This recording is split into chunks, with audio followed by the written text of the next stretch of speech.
আজকে আমরা জানব বাংলাদেশে নার্সিংয়ের সংক্ষিপ্ত ইতিহাস। সর্বভারতীয় প্রেক্ষাপট বিবেচনায় পূর্ববঙ্গে অন্যান্য পেশার মতোই নার্সিং পেশা সর্বদা খুবই দুর্বল অবস্থানে ছিল। তবে অন্য পেশার তুলনায় নার্সিং পেশার অবস্থা ছিল অধিকতর দুর্বল। পাকিস্তান আমলেও তৎকালীন পূর্ব পাকিস্তানে নার্সিং পেশা ও শিক্ষার অগ্রগতি ছিল খুবই ধীর, কিন্তু সাম্প্রতিককালে এই অগ্রগতির ধারা খুবই বেগবান। অবিভক্ত ভারতের পূর্ববঙ্গে মাত্র ৩টি জুনিয়র নার্সিং স্কুল ছিল।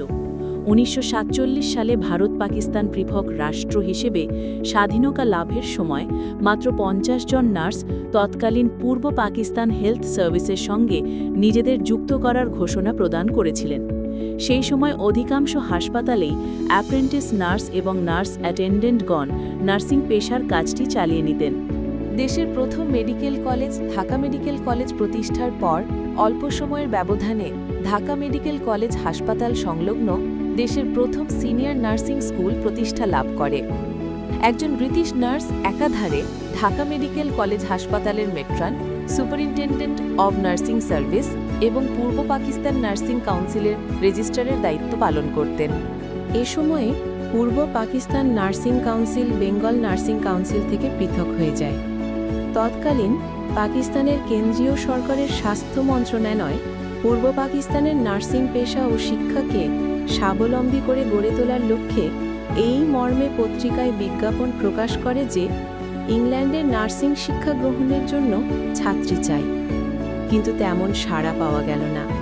যে অল্প কয়েকজন আবেদনকারী ছিলেন তাদের মধ্যে মাত্র 4 জনকে মনোনীত করা হলো ইংল্যান্ডে নার্সিং প্রশিক্ষণ গ্রহণের জন্য।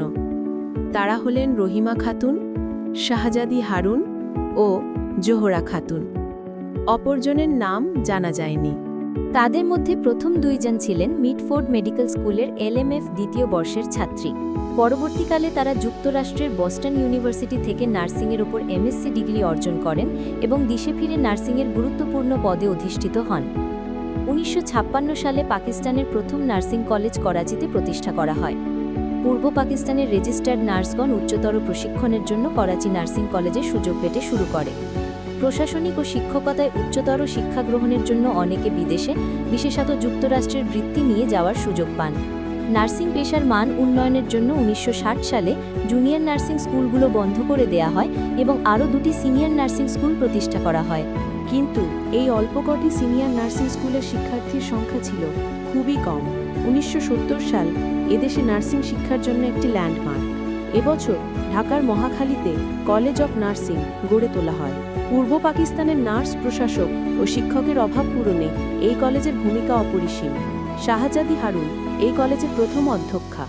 এই সময় অবশিষ্ট মেডিকেল কলেজ হাসপাতালসমূহে আরও 5টি জেলা হাসপাতাল সংলগ্ন 10টি সিনিয়র নার্সিং স্কুল গড়ে তোলা হয়।